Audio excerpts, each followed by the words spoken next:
Do you believe Prime Minister Modi is bothered? Oh, he's very bothered. By the Western press? Of course he is. Bothered in which way? I think Mr. Modi to convert it into a clever othering of the media, as he's done in the Gujarat context? No, I think he's genuinely bothered. I think the Prime Minister has achieved whatever he had to achieve in the Indian context. He is the most popular leader India has ever seen. He is more popular and for longer than Indira Gandhi. Indira Gandhi's popularity never lasted this long. There are not that many mountains left for him to climb in India. There is, however, the opportunity to be a global statesman, and that is something he seems quite keen on. And if you look at the way in which his acolytes, that is, pet media, report his adventures, he is being projected as a global statesman. Can you really do that when all of the world's great television channels and newspapers are saying you're anti-democratic, you're a Putin in the making, you're an Erdogan in the making? So clearly he's unhappy about it. It doesn't suit his image.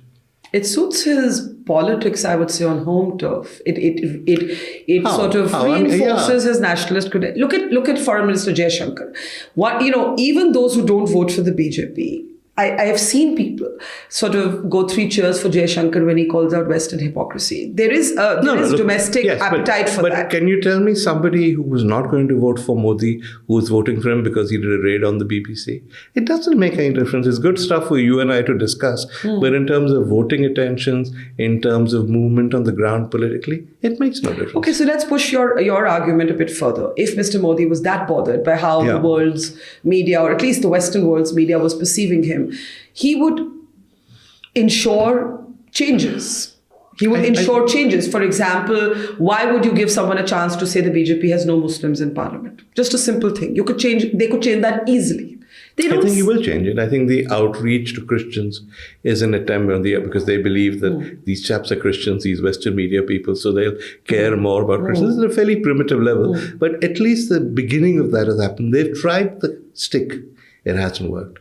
So I think there will be some reforms because, frankly, there's so much quelling of dissent that is unnecessary. Mr. Modi is so far ahead of everyone that a little criticism actually makes him look even stronger. They don't really need to terrorize the news media in the way they have. And my sense is that assuming Karnataka isn't a disaster for them, and it might be, in which case they'll get frightened. If it isn't, if they do okay in Karnataka, there will be some attempt to show the world that, look, we are an open society.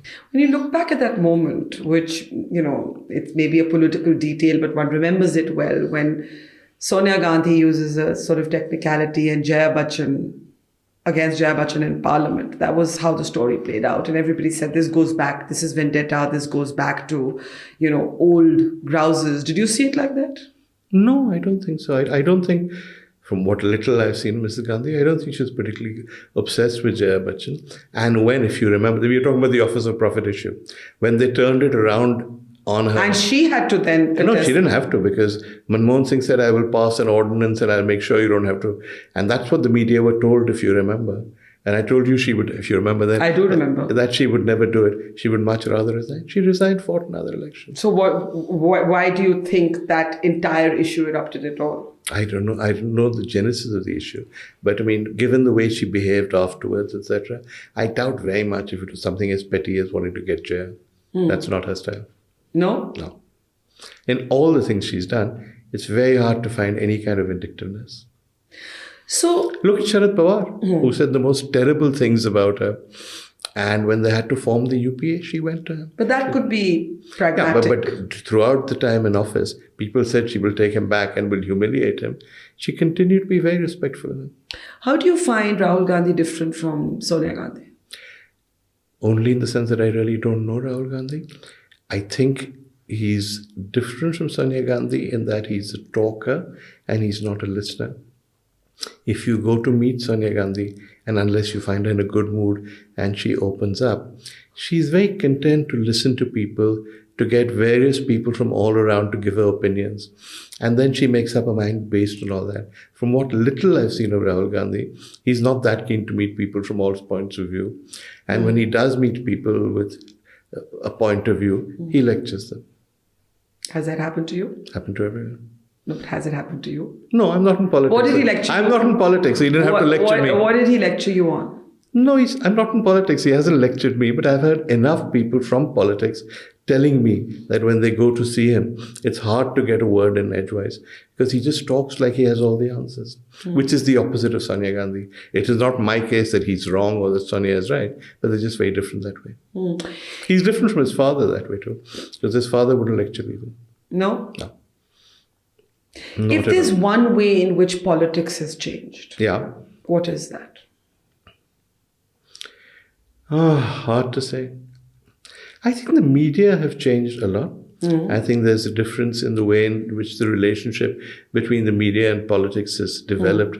In Mrs. Gandhi's time, there was no media, so as to speak. There were a few special correspondents for dailies based in Delhi. Now, of course, the media is much more complex. So was Mrs. Gandhi more autocratic? Was Mrs. Gandhi the most autocratic Prime Minister India has had? I think it would be a tough fight between her and Narendra Modi, one of the two. But her record on media is worse. Her record on media is much worse than Mr. Modi. And she, till the end, had this conspiracy theory view, and she believed the press was out to get her. She believed the Americans were out to get her. That we know. But she also believed that the media were out to get her. So with Mr. Modi, the adversarial relationship, the hostility for the media goes back to Gujarat 2002. Before that, I remember him being a general secretary of the BJP at the BJP headquarters, quite approachable, quite accessible, quite affable even. For Mrs. Gandhi, what was the reason? I don't know is the honest answer. She believed, I think she was always, I didn't obviously know her because we're different generations, but from whatever I've been told, she was a sort of sullen, brooding presence that even in conversations, she would say, meet a head of state. And halfway through, she'd run out of things to say. And then she wouldn't make any effort to keep the conversation going. And if, say, the foreign minister was in the room, he'd desperately try to interject something. She was like that. She really didn't seem to like people very much. She had a few close friends. She was always willing to believe the worst of people. She was always willing to believe that they had it in for her. I think it got worse during the Congress split in 1969, when I think everybody in the media opposed her and said what she was doing was very wrong. And her father had coined the term the jute press because most of the people who owned newspapers were Marwadis and jute barons from Calcutta. And so jute, he played on it. She brought that back. And because she was then a lefty and was pretending to care about socialism, etc., she said they had it in for her because she was bringing in Samajwad, was trying to help the poor. And the relationship never really improved after that. She saw herself in that phase as the socialist champion under attack from the capitalist press. And then later she added that the capitalist press was backed by the CIA. For instance, Socialist International, I don't even know if you remember it. It was an organization in the 1970s or so, vaguely socialist parties in Europe. And George Fernandez was a leading light of it. And she continued to believe that George Fernandez was a foreign agent because he was part of Socialist International. And every time you explained to her that, it was a socialist organization, no, foreign front. In 88 or 89, Rajiv Gandhi banned Amnesty International from coming to India and going to Kashmir. I'm just smiling because this could all be the headlines of now. This is what I'm trying to explain to you. People forget this. And I said to him, what do you gain by banning Amnesty International? And he said, well, no, what's happening in Kashmir is terrible, etc. And you have to be careful. So I said, but Amnesty International? Yeah, it's a CIA front.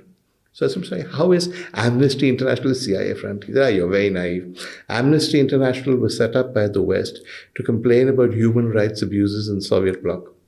That's been its job ever since. And now the Soviet bloc is collapsing. They're turning their attention to us. So I said, listen, I've been following Amnesty International. Whatever else it is, it's not a CIA front. So he laughed pityingly and we lifted it.